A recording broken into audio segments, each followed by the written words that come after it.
Welcome, everyone, to our deep dive today into 50 journal prompts for trauma healing. Oh, And it's yes. based Yeah. on a blog post from Clara Penrose over at LeStallion. Okay. Yeah, I've seen those prompts. Have you? Yeah. Yeah. They're really fascinating. Yeah. So the way the blog post is set up, it's organized into 5 categories Okay. with 10 prompts each. And it has some really insightful commentary Nice. along with it, too. And we're going to be taking a look at these prompts and talking about the benefits of journaling for healing. Okay.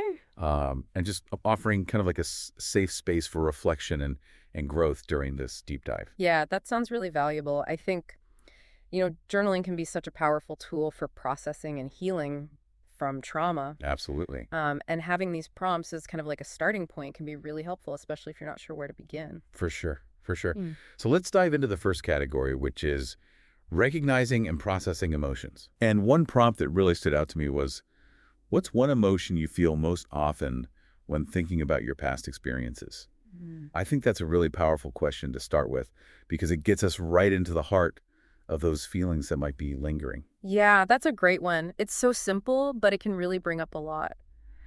I think it's important to remember that acknowledging our emotions is a crucial step in the healing process. Absolutely. We can't heal what we don't acknowledge. Yeah, and I think sometimes we try to push those emotions down or pretend they're not there. But this prompt really forces us to confront them head on. Exactly. And it's not about dwelling in those emotions or getting stuck in them. It's about recognizing them, giving them space, and then figuring out how to move forward. That makes sense. Yeah. So it's about identifying the emotion and then kind of exploring why it's there. What's its connection to our past experiences? Right. And once we understand the root of the emotion, we can start to develop healthier ways of coping with it. Okay, that makes sense. So there's another prompt in this category that I really like. It says, describe a time when you felt truly safe. What aspects of that experience made you feel safe? How can you bring more of that feeling into your life? Ooh, that's a good one. I think that's really interesting because it's not just about focusing on the negative experiences, but also recognizing those moments of safety and peace, and then figuring out how to cultivate more of those in our lives. I love that. It's like shifting our focus from what's wrong to what's right. Instead of constantly replaying the traumatic experiences in our minds, we can start to create a sense of safety and security within ourselves. Yeah, and I think that can be so empowering, especially after trauma, when we might feel like we've lost our sense of control. Absolutely. It's about reclaiming our power and creating a life that feels safe and fulfilling. Okay, so there's also a focus on expressing anger and frustration healthily in this category, Right. which I think is really important because those are such common emotions that come up after trauma. Yeah, for sure. Trauma can leave us feeling angry and frustrated, and it's important to find healthy ways to express those emotions so that they don't consume us. So instead of just bottling it up or lashing out at others, what are some practical ways that people can express their anger and frustration in a healthy way? Well, there are lots of different options. It really depends on the individual and what works best for them. Yeah. Some people find that physical activity like running or kickboxing can be a great outlet. Mm-hmm. Others might prefer creative expression like painting or writing. Oh, yeah, those are great. And sometimes just talking to a trusted friend or therapist can be incredibly helpful. Right. It's about finding what resonates with you and what helps you release those emotions in a safe and constructive way. Yeah, exactly.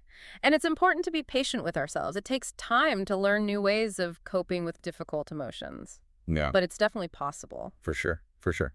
And I think it's also important to remember that healing isn't linear. Oh, absolutely not. There are going to be ups and downs, Yeah. and that's okay. Yeah, it's all part of the process.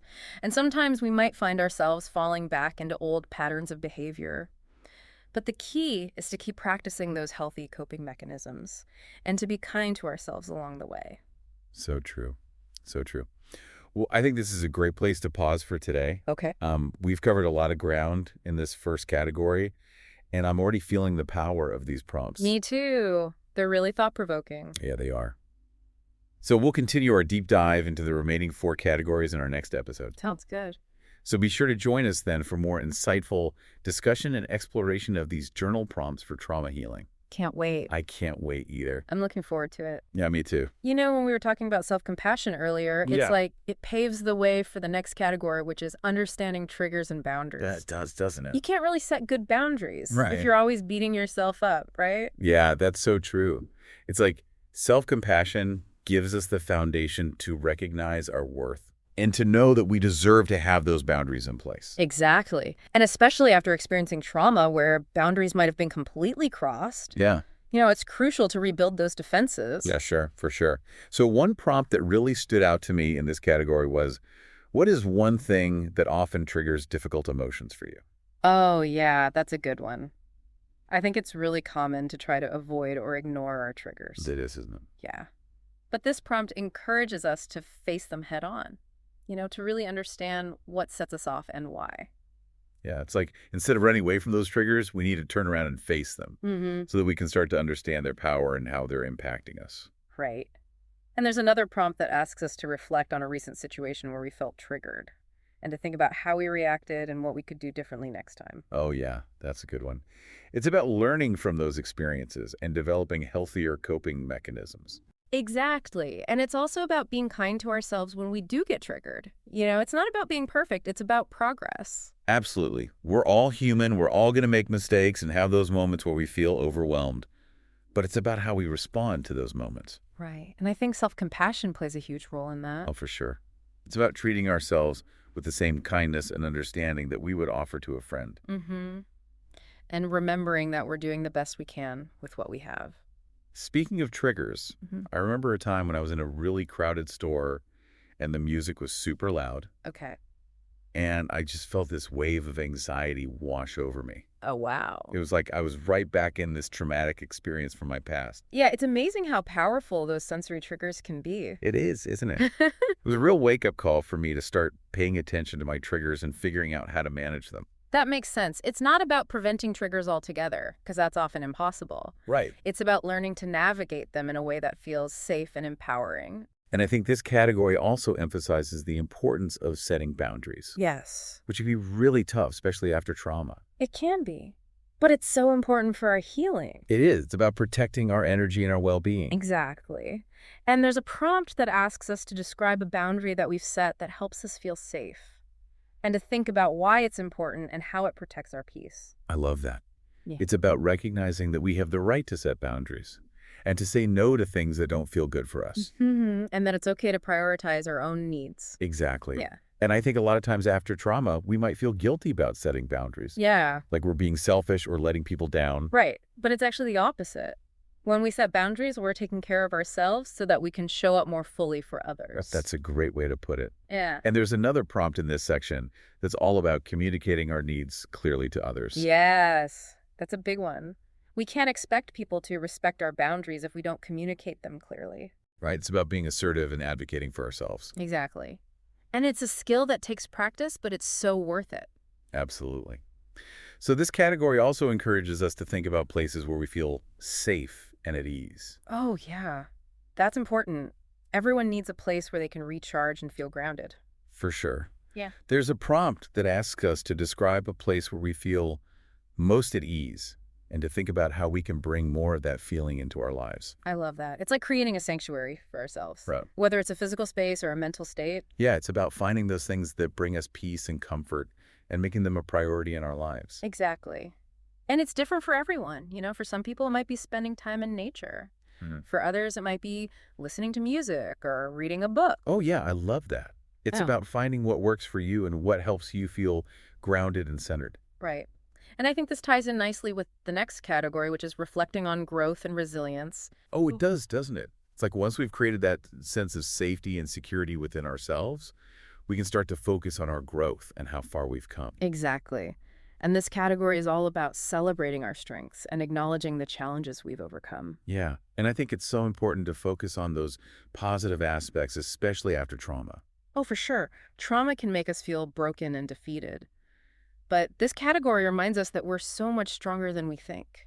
Absolutely. There's a prompt that asks us to think about a time when we overcame a challenge and what we learned about our strength from that experience. Oh, I love that one.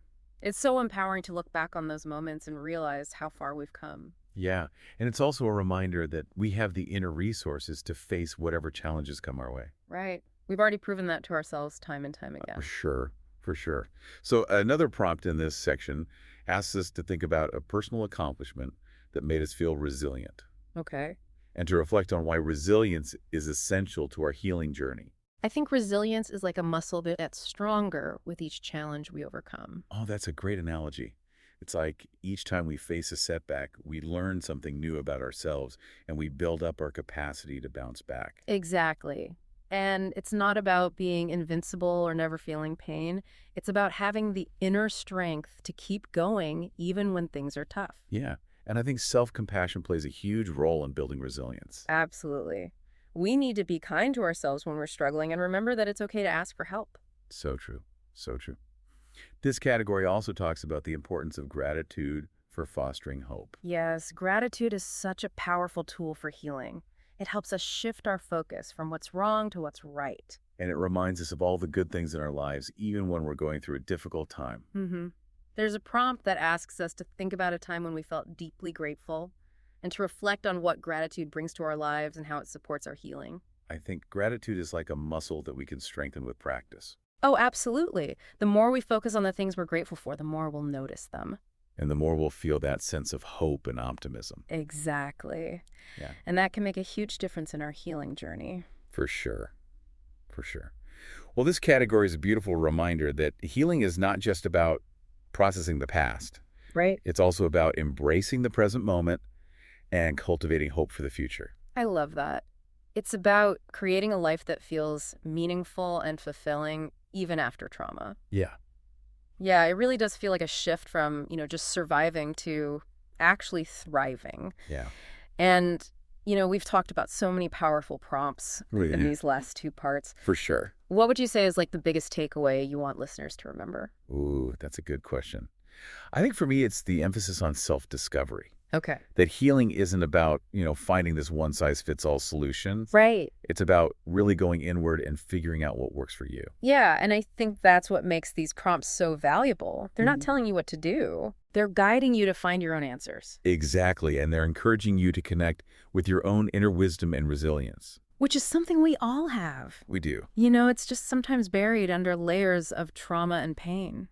And I appreciate that these prompts don't shy away from the tough stuff. Oh, yeah, for sure. They encourage us to face those difficult emotions head on Mm, instead of trying to push them down. because that never works. It doesn't. It Yep. just makes them stronger. It does.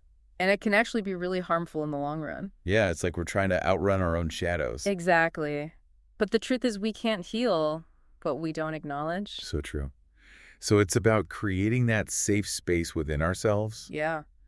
to process those emotions and begin to integrate them into our stories. And these prompts also remind us that healing is not a linear process. Oh, it's so not linear. No. There are going to be good days and bad days, For sure. moments of progress and moments of setback. Absolutely. But the important thing is to just keep moving forward.